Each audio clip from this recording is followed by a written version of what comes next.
Jadi ada Ustadz Abdul Somad yang trending, tangkap Abdul Somad, ada juga tangkap Babe Haikal, ada juga tangkap Rocky Gerung gitu. Jadi seolah-olah ya eh, proses hukum terhadap Ferdinand Huta itu adalah sebuah kezaliman. Nah, sehingga mereka menuntut perlakuan yang sama kepada orang-orang yang mereka anggap juga melakukan penistaan agama. Nah, ini yang bermasalah.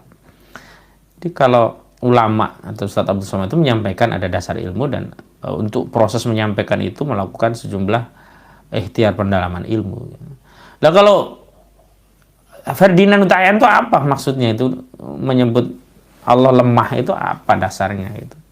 Dan itu sangat sangat jelas, tidak ada dalih, nggak ada dasar, dalih pun sulit untuk ditemukan. Makanya satu-satunya cara untuk mencari dalih ya tadi mengatakan itu sebagai sebuah dialog imajiner antara pikiran dan hatinya. Padahal sebenarnya persoalannya itu sebenarnya bukan dialognya, tapi ketika sebuah dialog imajiner di forum internum, forum pikiran tadi, teraktualisasi dalam satu forum aktual, baik dengan lisan ataupun dengan tulisan. Dan sebenarnya kalau forum yang sifatnya aktual dalam lisan dan tulisan itu sifatnya private, itu juga belum menjadi soal. Misalkan Ferdinand menulis itu japri kepada kawannya sebagai bentuk curhat gitu, ingin meminta semacam pandangan bagaimana ini ada dialog imajiner antara pikiran dan hatiku seperti ini, kira-kira apakah aku tepat. Nah, atau kalaupun diungkap dalam lisan itu dalam forum dialog langsung. Tapi kalau ya tadi pikiran di forum internum tadi diaktualisasikan dalam satu tindakan aktual baik berupa tulisan maupun lisan yang forumnya forum publik. Apa tuh bedanya forum privat forum publik? Kalau forum privat itu hanya orang tertentu yang bisa mengakses, kalau forum publik itu ya semua orang dapat mengetahui, dapat mengakses apa yang disampaikannya tadi begitu. Alhamdulillah rabbil alamin, wa bihi nasta'in ala umuri dunya wa din ala alihi wa sahbihi ajmain. Alhamdulillah nahmaduhu wa nasta'inuhu wa nastaghfiruh wa na'udzu billahi min syururi anfusina wa min sayyiati a'malina, may yahdihillahu fala mudhillalah wa may yudhlil fala hadiyalah. Asyhadu an la ilaha illallah wahdahu la syarikalah wa asyhadu anna Muhammadan abduhu wa rasuluhu la nabiyya ba'da wa rasulah. Amma ba'd. Subscriber Aka channel yang dirahmati oleh Allah Subhanahu wa taala. Sebagaimana dikatakan dalam Al-Qur'an bahwa orang-orang beriman itu dengan orang-orang yang beriman itu satu dengan yang lain itu saling tolong menolong. Sebagaimana juga orang-orang kafir, orang munafik itu dikatakan ba'duhum awliya'u ba'd. Mereka juga saling tolong menolong, saling membantu, saling membela begitu. Dan realitasnya memang demikian begitu. Orang-orang akan membela kelompok orang yang sevisi begitu. Jadi tidak mungkin orang akan memberikan pembelaan kepada kelompok atau orang lain yang visinya berbeda. Jadi kecintaan, rasa kasih itu tidak mungkin diberikan kepada orang yang kecenderungannya berbeda. Orang yang ahli taat, ya, ahli dengan ketaatan itu pasti dia akan berkumpul dengan orang-orang yang soleh, orang-orang yang taat. Makanya ada satu pujian itu mengatakan tombok ati itu 5 perkara nih. Salah satunya adalah wong kang soleh kumpulono. Jadi kalau kita berkumpul dengan orang-orang soleh, harapannya akan terbawa dengan suasana kebatinan, tindakan, sikap orang-orang yang soleh tadi. Sebagaimana di dalam hadis Rasulullah juga dikatakan, ya kalau kita berkumpul dengan penjual minyak wangi akan ketularan harumnya, wanginya. Dan kalau ya bergaul dengan pandai besi akan ketularan apinya begitu. Saya dulu pernah membuat satu syair gitu, satu ungkapan bagaimana orang itu akan dikumpulkan dengan sesuatu yang dia sayangi, dia sukai begitu. Dan orang tadi akan menghabiskan waktunya untuk sesuatu yang dia sukai gitu, dia cintai. Seorang petani menghabiskan waktunya di ladang, seorang pelaut menghabiskan waktunya, seorang nelayan ya menghabiskan waktunya di laut, seorang pedagang menghabiskan waktunya di pasar, seorang ya wanita jalang menghabiskan waktunya bersama lelaki hidung belang gitu. itu biasa. Dan aku ingin menghabiskan waktuku denganmu. Bukan. Itu salah satu syair yang pernah saya tulis waktu saya SMP itu. Jadi bakat menulis itu sejak SMP sebenarnya. Nah, kita juga saksikan bagaimana Rasulullah Shallallahu Alaihi Wasallam itu bersama dengan orang-orang yang modelnya tidak jauh beda dengan Rasulullah, yang mengimani Rasulullah, yang mengimani Allah, mengimani Al-Quran, berjuang dengan Rasulullah. Maka definisi sahabat itu adalah orang-orang yang iman ya kepada Rasulullah, bertemu dengan Rasulullah dan merealisir arti persahabatan, yakni paling tidak dia melakukan peperangan bersama Rasulullah untuk menunjukkan kesetiaan para sahabat kepada Rasulullah Sallallahu Alaihi Wasallam. Jadi bukan berarti setiap yang bertemu Rasulullah itu disebut sahabat. Kalau dia tidak beriman dengan Rasulullah, apalagi memerangi Rasulullah, itu tidak disebut dengan sahabat. Misalkan Abu Jahal, Abu Lahab itu bertemu dengan Rasulullah, tetapi dia tidak beriman kepada Rasulullah, bahkan memerangi Rasulullah Sallallahu Alaihi Wasallam. Tapi kalau sahabat-sahabat ada Abu Bakar, Umar, Utsman, Ali, Abu Ayyub Al-Ansari, ada sahabat Abu Hurairah, ya. Semua ini adalah orang-orang yang bertemu dengan Rasulullah, beriman kepada Rasulullah dan merealisir persahabatan dengan Rasulullah, yakni mencintai Rasul dan membela Rasulullah, maka mereka layak disebut sahabat. Dan orang-orang kafir sejak dulu juga mereka tolong-menolong di antara mereka. Jadi luar biasa, mereka juga ingin menunjukkan rasa kecintaan ya, istilahnya sekarang jiwa korsanya itu sesama mereka begitu. Sehingga mereka juga ingin menunjukkan sikap kesatria itu dengan melawan kaum muslimin. Dalam perang Badar itu kan sebelum terjadi perang secara berkelompok itu kan terjadi perang tanding dulu gitu.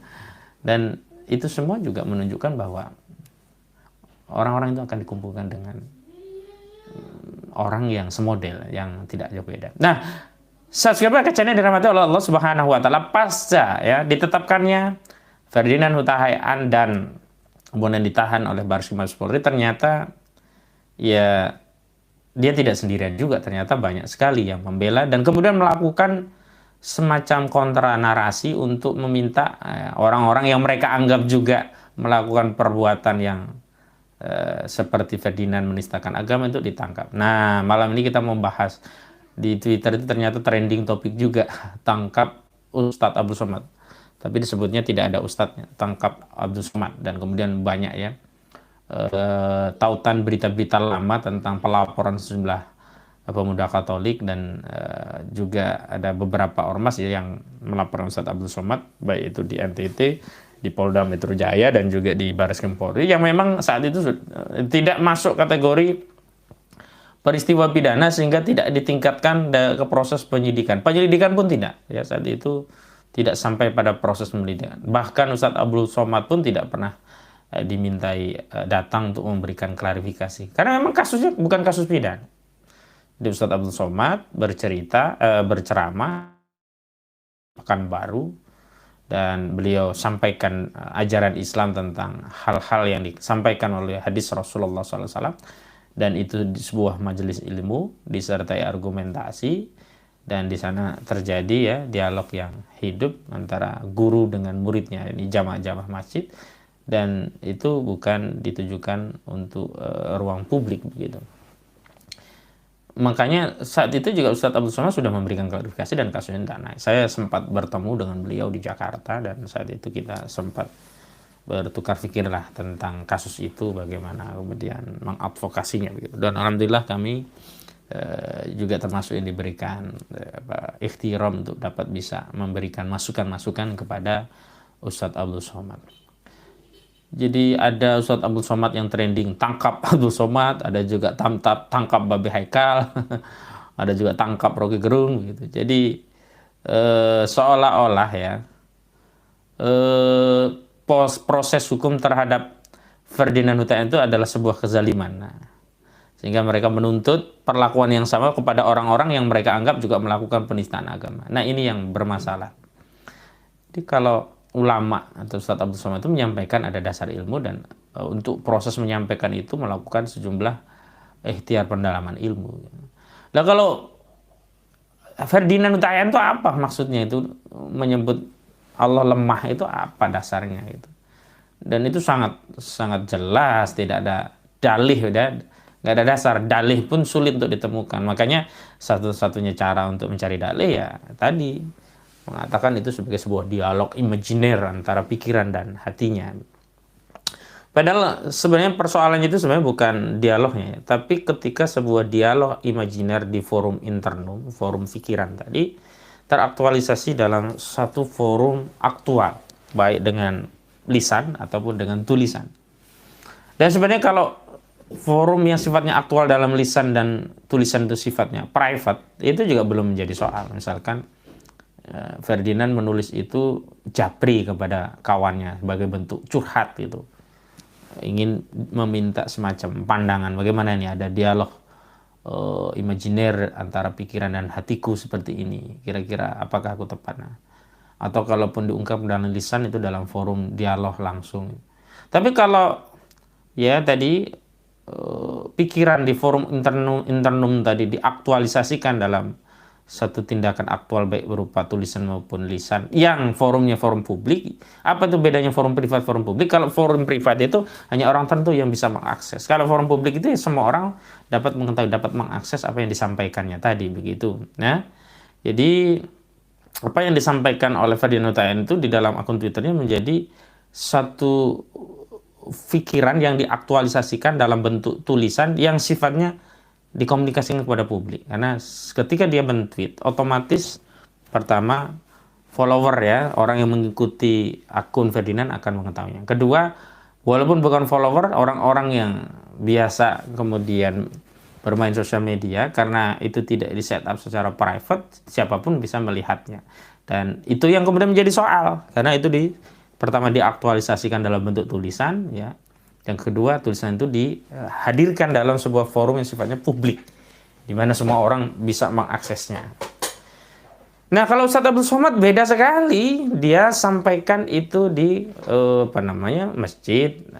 Nah, soal videonya beredar kan itu setelah lama, dan kalau kita ikuti konteksnya Undang-Undang ITE kan yang dipersoalkan yang mengedarkan, bukan orangnya. Dan saya tidak setuju kasus Abdul Somad itu dipersoalkan karena memang bukan pidana, itu adalah ajaran tentang pemahaman pandangan fikih Islam terhadap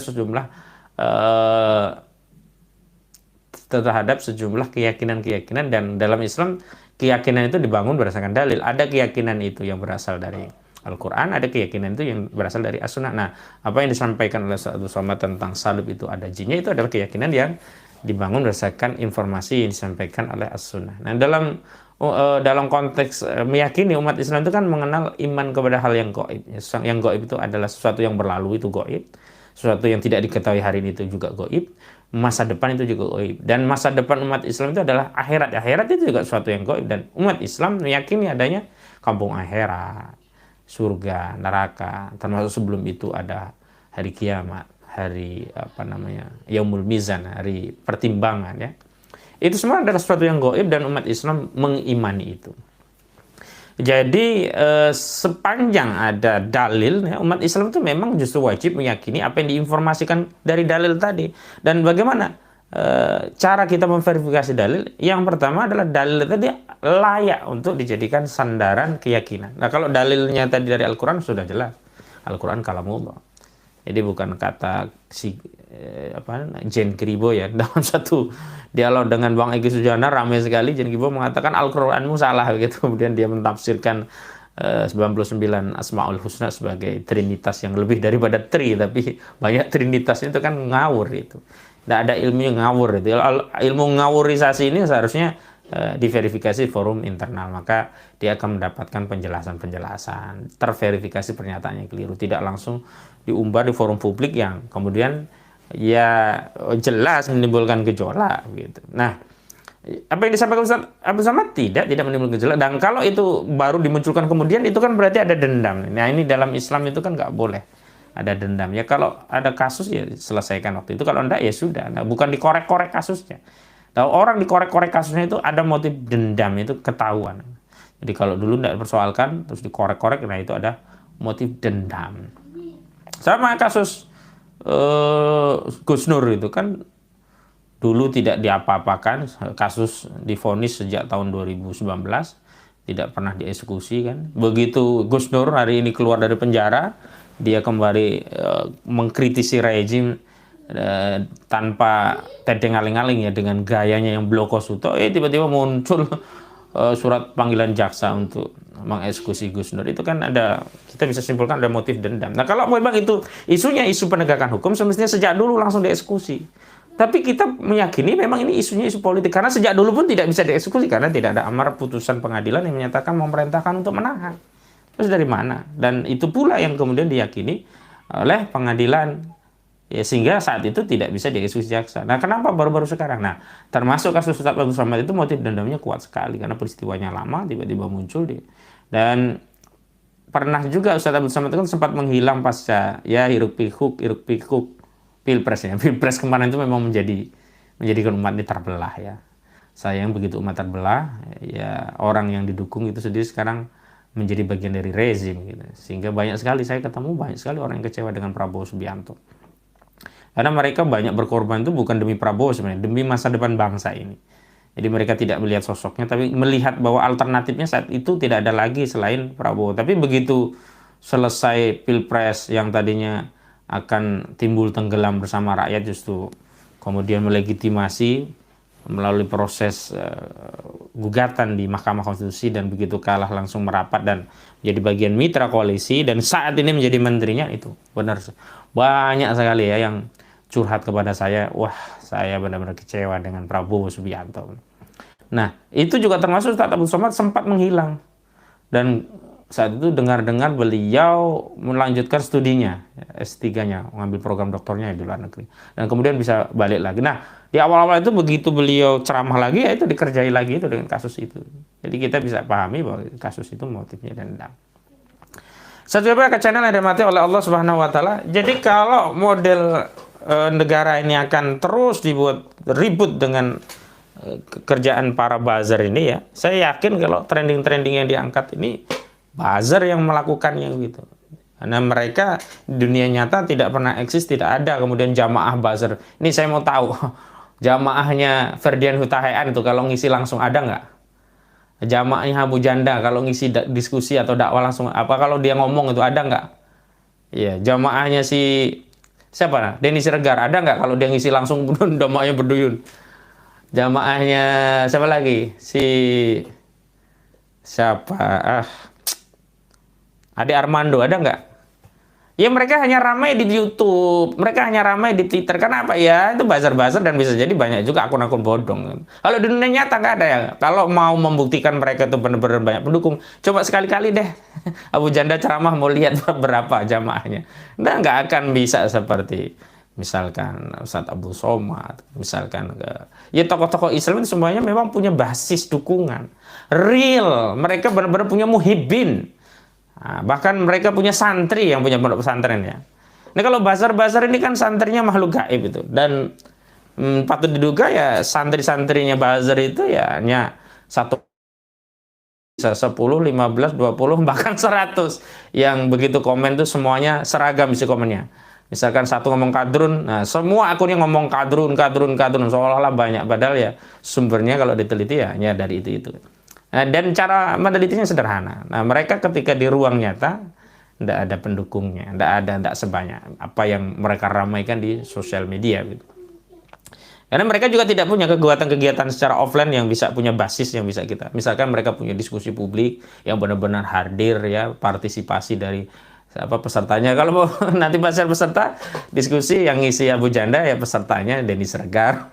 Kalau di dunia nyata bisa jadi begitu karena mereka memang tidak memiliki basis real ya dukungan tadi. Mereka hanya dukungan-dukungan yang sifatnya artifisial gitu ya di dalam sosial media.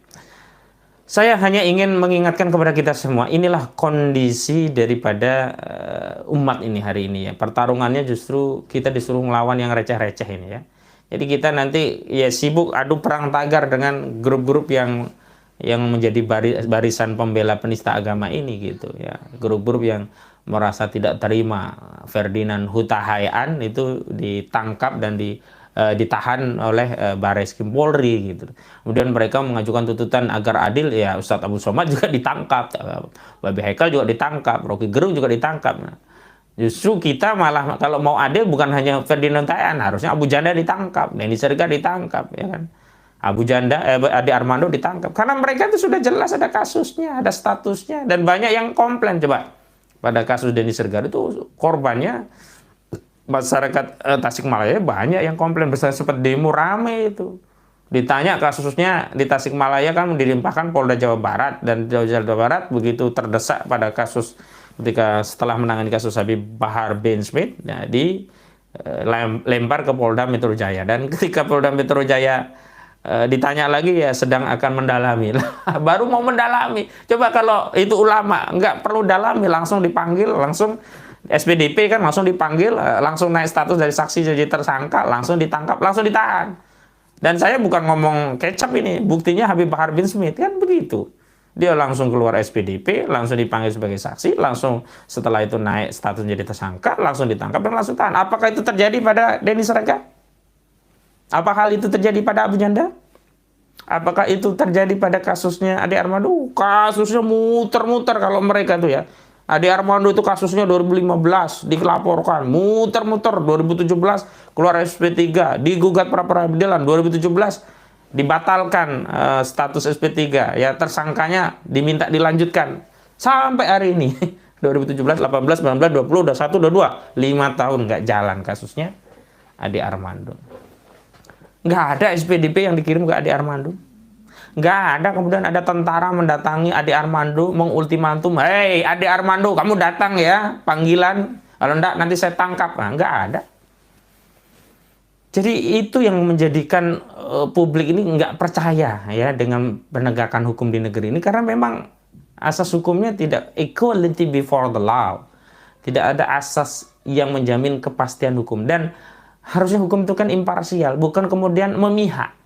Harusnya hukum itu kan bisa kita kita uji akuntabilitasnya, pertanggungjawabannya. Bukan kemudian seperti ini timpang.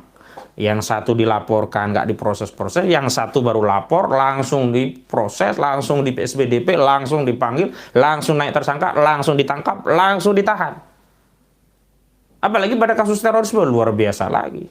Langsung ya baru proses penangkapan saja 21 hari diamankan. Setelah itu langsung ditahan berapa? 120 hari. Setelah itu apa? Ditambah 60 hari. Totalnya apa? Ya 180, 200 hari lebih. Apa? Kepada siapa itu diberlakukan? Munarman. Bang Munarman itu kan kasusnya diteroriskan.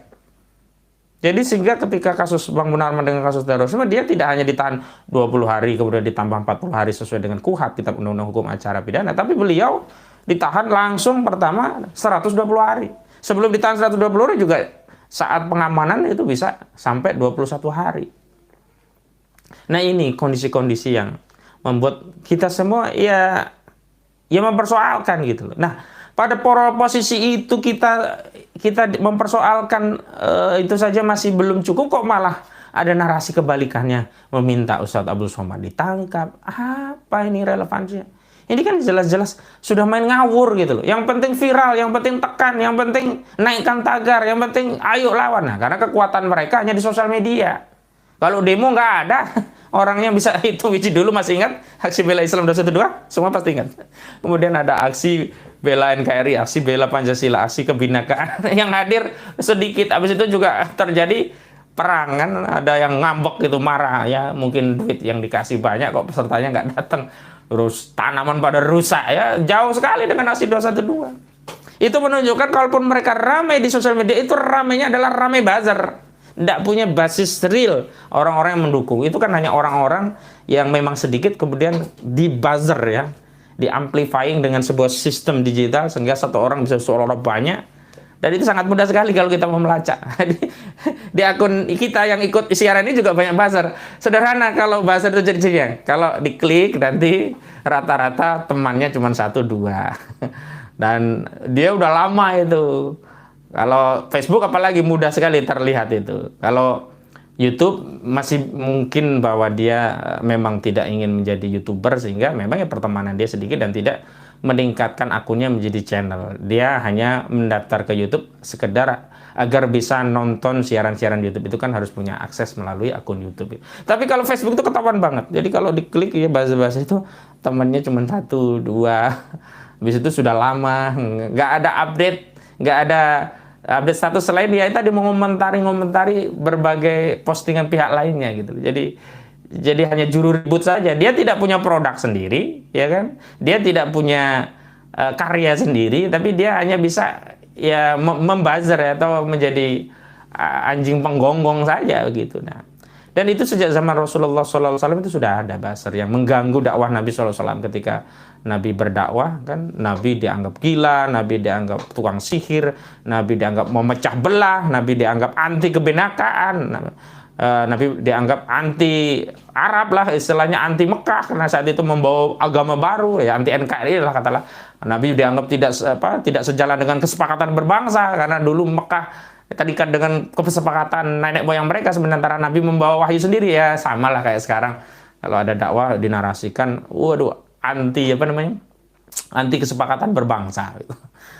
Padahal justru orang-orang yang seperti ini yang intoleran, tidak mau menerima dakwah Islam, ini orang-orang tertutup. Padahal kita ingin menyampaikan dakwah Islam itu agar mereka juga selamat. Jadi kita tidak ingin ya selamat sendiri. Dan itu juga tanggung jawab kaum muslim untuk berdakwah, karena berdakwah itu kewajiban. Jadi ketika umat Islam bersuara itu bukan karena bismillah agar jadi komisaris, bukan, tapi motif atau bismillah agar dapat kuota gratis lah minimal gitu. Kalau kerasnya buzzer receh itu kan dikasih ya gaji-gaji sekedar untuk beli kuota saja sudah gembira loka dia, karena dia bisa untuk ngolok-ngolok lagi ya di sosial media. Nah, tidak ada seperti itu.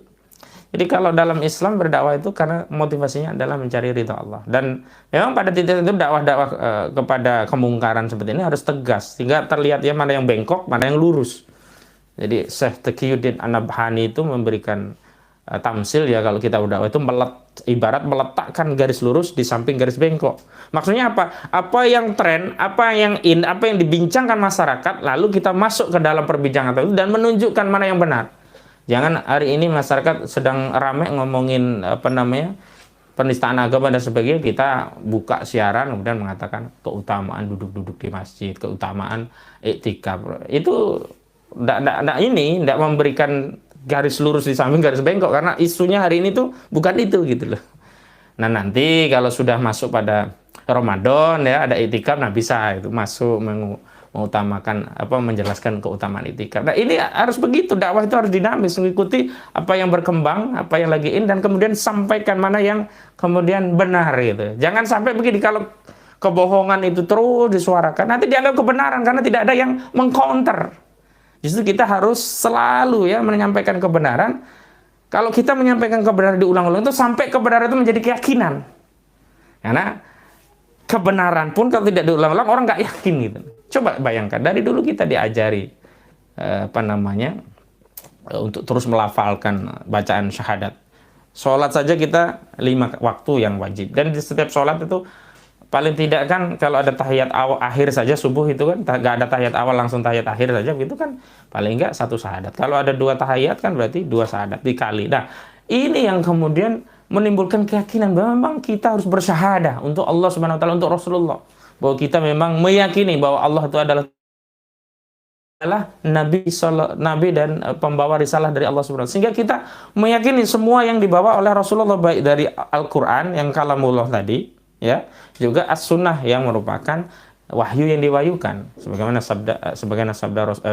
firman Allah Subhanahu wa taala, wa ma yantiqu anil hawa in huwa illa wahyu yuha. Dan ketika Rasulullah itu berucap, bertindak, itu bukan kehendak Nabi, tapi itu sebenarnya adalah wahyu yang diwahyukan. Kenapa? Karena Nabi SAW itu orang yang maksum, yang suci, yang terjaga dari nafsu, sehingga tidak pernah memutus sesuatu itu berdasarkan nafsunya.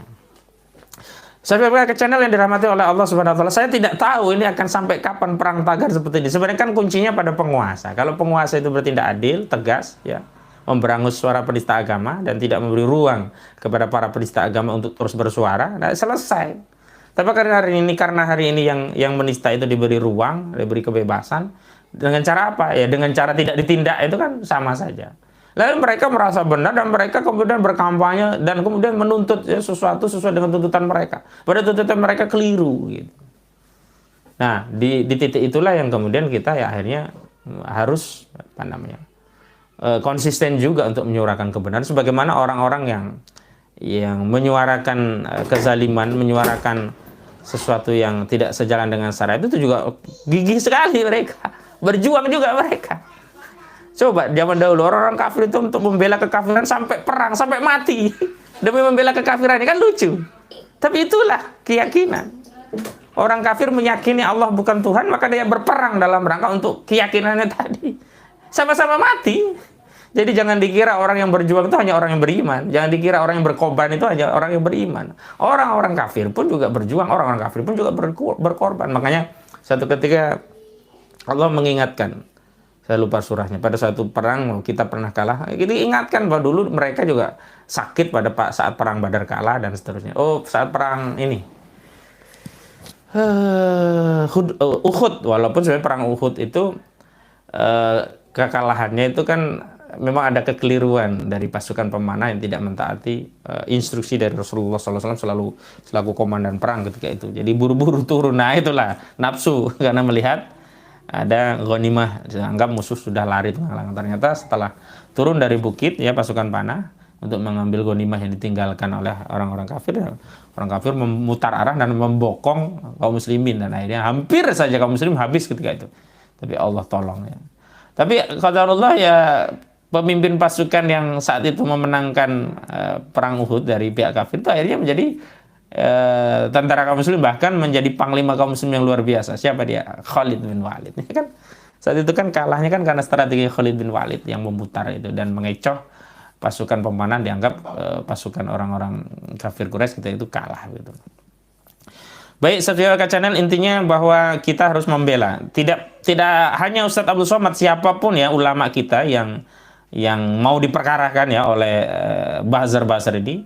Jangankan di sosial media ya, mereka hanya melambungkan tagar. Di dunia nyata pun ya, tapi kalau dunia nyata saya yakin lah nggak bisa mereka mementerendingkan suara mereka dunia nyata. Misalkan dengan demo, nggak ada.